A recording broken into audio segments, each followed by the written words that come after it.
Welcome back to another edition of the Stack Supplement Podcast, where we run down all of the top stories and exciting announcements shared on our website from the past 7 days. And it has been a pretty busy 7 days. I'll say that it's probably been more busy than usual. However, it's mostly been a lot of news stories, not necessarily anything breakthrough that I've really seen, at least in my opinion, but some exciting stuff definitely has happened. Enough for us to do the wrap up. First of all, though, we will do the usual admin check-in. Clash of the Cans is happening next week. Monday of next week, it all kicks off.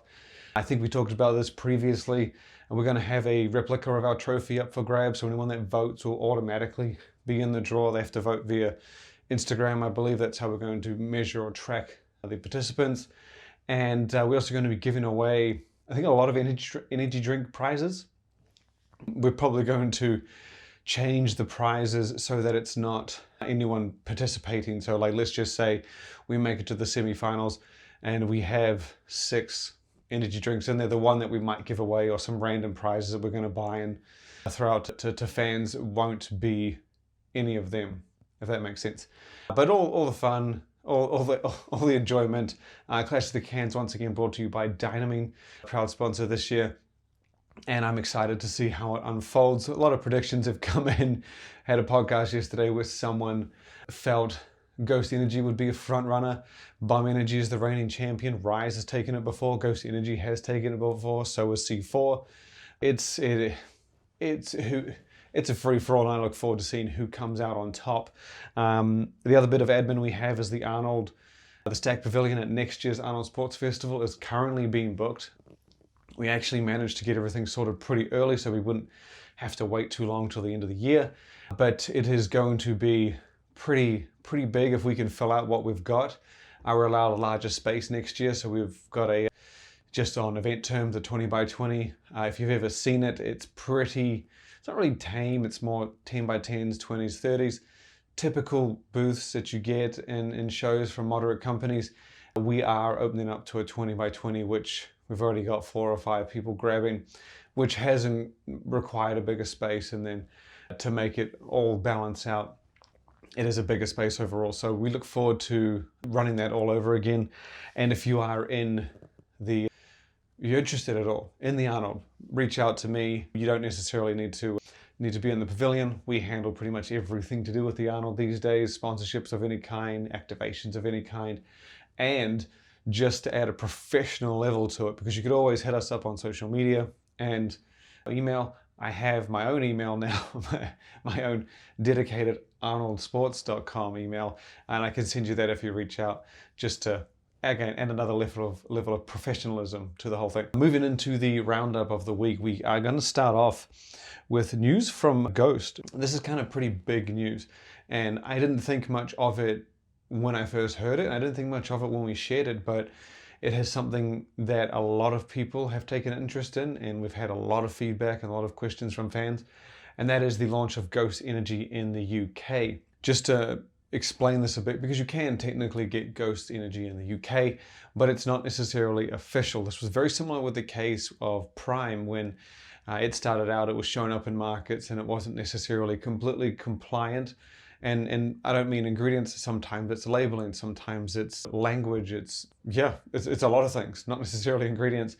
But Ghost has done this in a few markets. So if you go to Canada, there is a special version, or not a special version, a version of the Ghost Energy drink specifically for Canada, different from the one here in the US.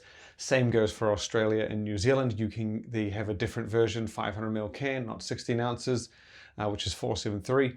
And it is a different balance of ingredients. So to be compliant in Australia, the maximum caffeine count, if I recall, is 150. Whereas in the US, the energy drink has 200 milligrams.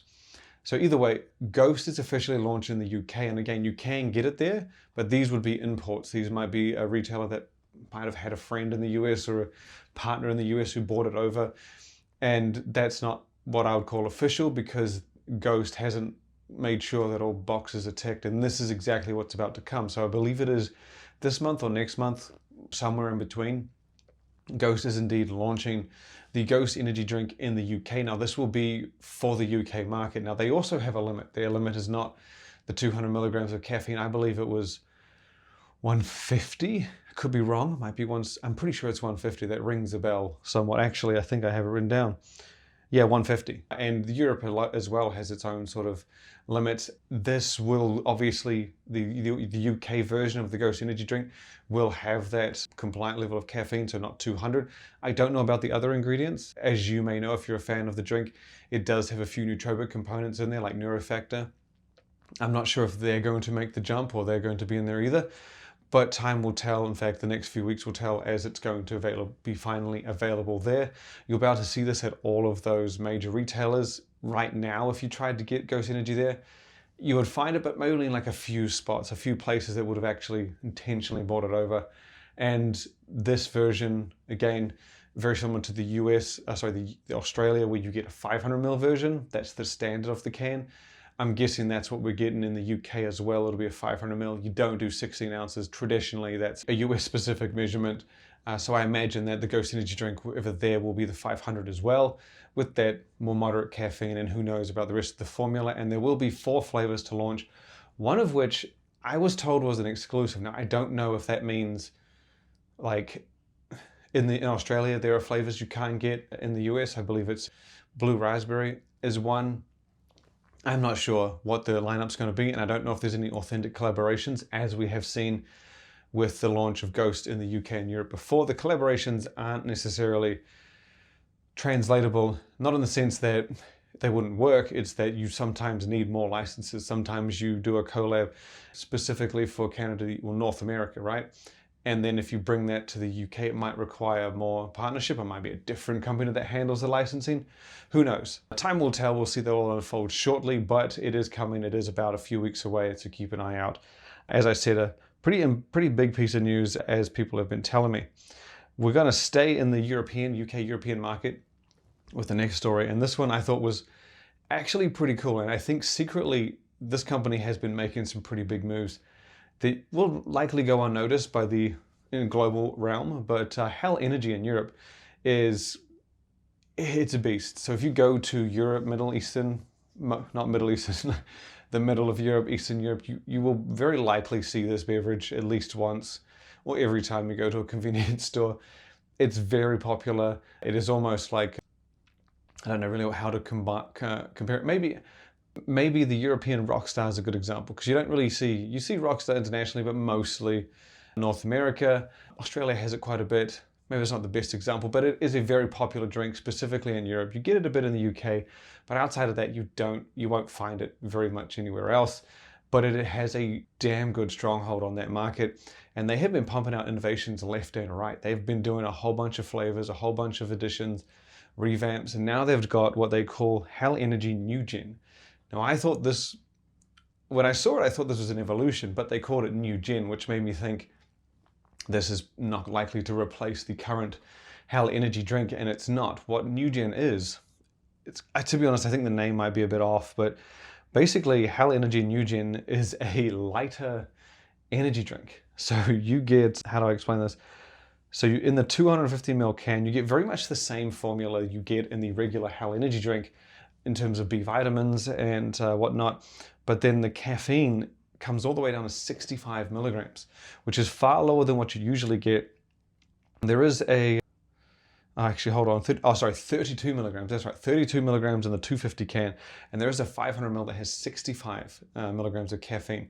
Now, I really like what they've done here, because interestingly, it makes this drink, and I'm not sure if this is the goal, I'm not sure if this was made so that you can, I don't know, I think it might be made for people who obviously prefer lower caffeine. I also think it works for those who might want to have an energy drink twice a day but don't want to push the caffeine limit. This solves that. Even if 2 of the big 500 mils, that's what, 130 milligrams of caffeine, 65 if you grab 2 of the little ones. If you grab, 4 of the big ones, that takes you to 260, so that's still less than one Bang or Rain or whatever with a 300. That's a nice light amount, and it is low in sugar. I don't know if it's completely low in calories, like a better for you 10-20 realm. It is meant to be low in sugar, which would help again if you could, because Hell does have some pretty high sugar formulas. So it would help if it gives you the freedom to have more per day than just the one, but it also kind of, instead of just watering down the caffeine, it also brings down the sugar and calories. So I'm not sure if that's the case, but there are 4 flavors for this one to start. There's 5: pink guava, green apple, black cherry, strawberry, banana. And then the last one is called Classic, which is, I don't really know how to explain it. Actually, it's basically their somewhat Red Bull signature flavor. You get this a lot in Europe, where brands will do an original or a classic or a traditional, whatever they may call it, and almost every single time it is a replica or an imitation of Red Bull. Red Bull is, yes, where it started. Europe, it's a powerhouse in that part of the world. And so it's no surprise that that relationship with energy drinks has been built around that signature Red Bull flavor. So then it makes sense for brands to want to try and do something similar, and then obviously call it classic or original. And I think that just inherently is what is known there as that flavor. Next up, we have news from MyProtein. Now, this was a cool thing. I was surprised by it. I thought it was like a sweepstakes first. So MyProtein said that they have open submissions to name their new protein bar. They couldn't think of a name, or whatever the story may be, they haven't given it a name, and they want consumers to submit the name. So you can go to their site, throw in a name. If it's picked, you get a year's supply, I think it is. You want a year's supply of the bar. I'm pretty sure that was what the story was. Yeah, there you go. You will win a year's supply of any of the 3 flavors. So, which would probably be a box or 2 a month. That's if they pick the name that you suggest. I actually put one in. I said the only bar. I thought it was like a nice play on the one bar. Maybe they use it, maybe they don't. But the funny thing is that even though they haven't named it yet, you can still buy it. So I'm not sure if this is what it looks like when you get it in the mail, but the bar itself has no name on the front, no title. It's just a blank wrapper basically, and they're referring to it as help us name the bar, I think it is the name of it. It's a pretty interesting way to go about things. I thought it was really cool that they were going to do the whole naming thing. We've seen it played out many times before, but I didn't think they were going to make it available without a name while giving it this contest. I thought that was a pretty fun little twist, and there are 3 flavors to choose from. All of them sound absolutely delicious. You've got white chocolate cookie, double dark chocolate, and what was the third one? Caramel nut. The macros are on par with like an Anabar or an outright bar. You got 16 protein, 27 to 29 carbs, 10 fat, 240 to 260 calories, somewhere in between there. And the build looks pretty damn delicious. It's hard to tell how each layer breaks down, but it is a candy bar style treat, very similar to almost every protein bar in that part of the world. And it's going to be slightly different and even pretty good, because MyProtein it's probably got more functional foods on the market than anyone. Not to mention, it's got, majority of them are in that bar format. So I suspect that this is going to taste amazing. They've put in a lot of effort behind it. And sounds pretty damn delicious. And usually when you get that 16 grams of protein, that lesser, even 12, it's a good sign that brands usually want the 20. And the only time they taper it down is because they either want to make it taste better texture, consistency, sweetness, whatever it may be. So the fact that we've got 16 protein, and then the calories, they haven't just dropped the protein, they've kept the other macros high at 250 calories. It would be good to assume this thing tastes pretty amazing without actually trying it. And the whole no-name thing is just a nice little fun layer. Next up, we've got 2 more stories to go. The next one is going to put us to another giant protein bar company, that is Grenade, this might be their 3rd, 4th, I'm not sure how many times. Grenade has been in the US market before. They've been available at Vitamin Shop, I think it was, maybe as well as GNC. They've made runs at the US market previously.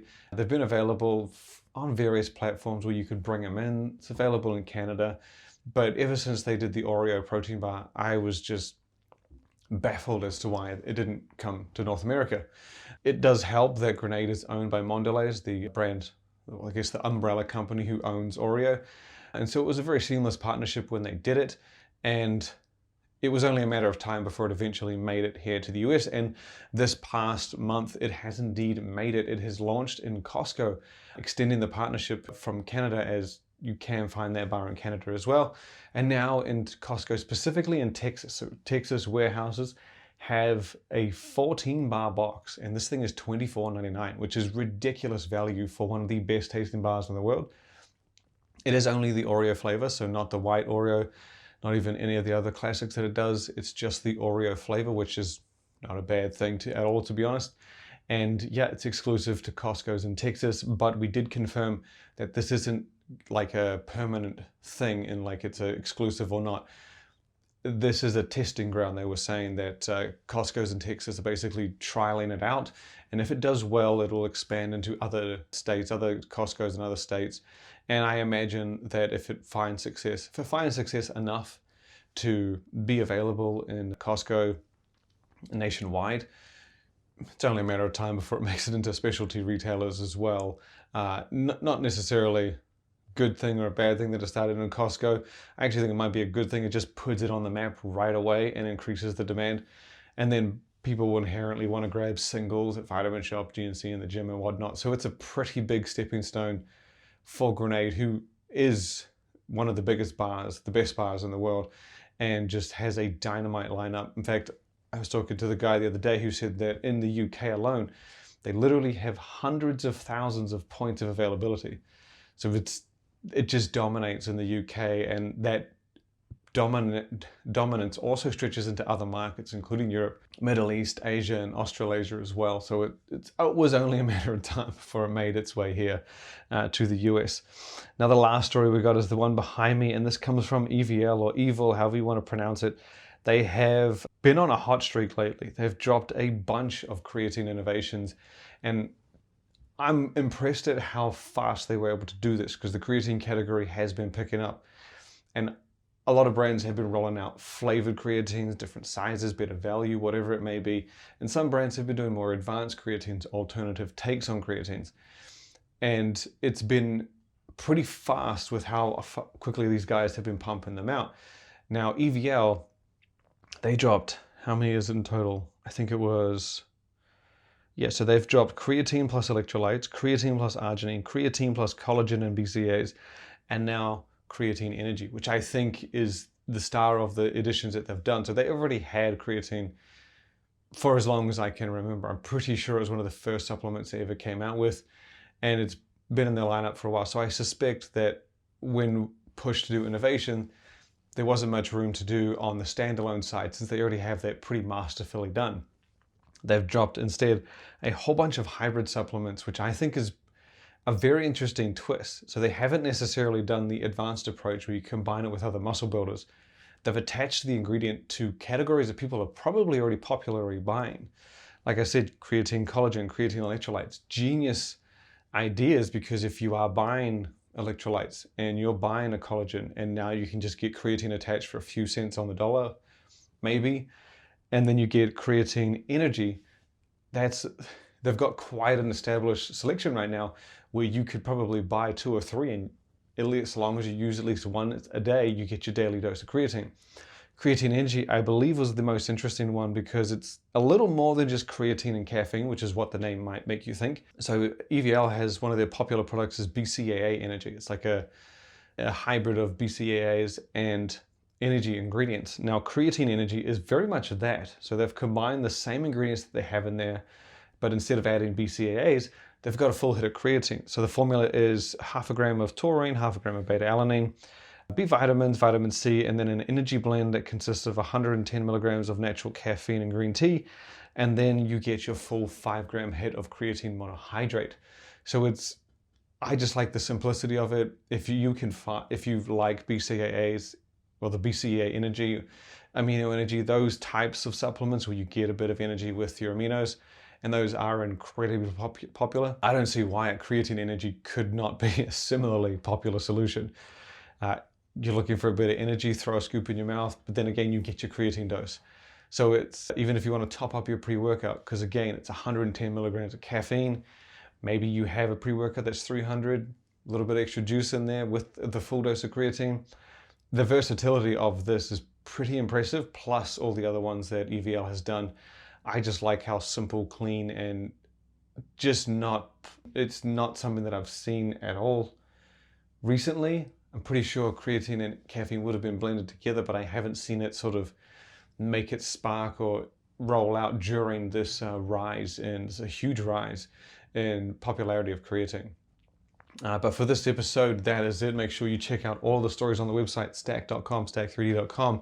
And as always, all we need you to support, show support, is go to the website 1, 2, 3, 5, 10 times a day, once an hour.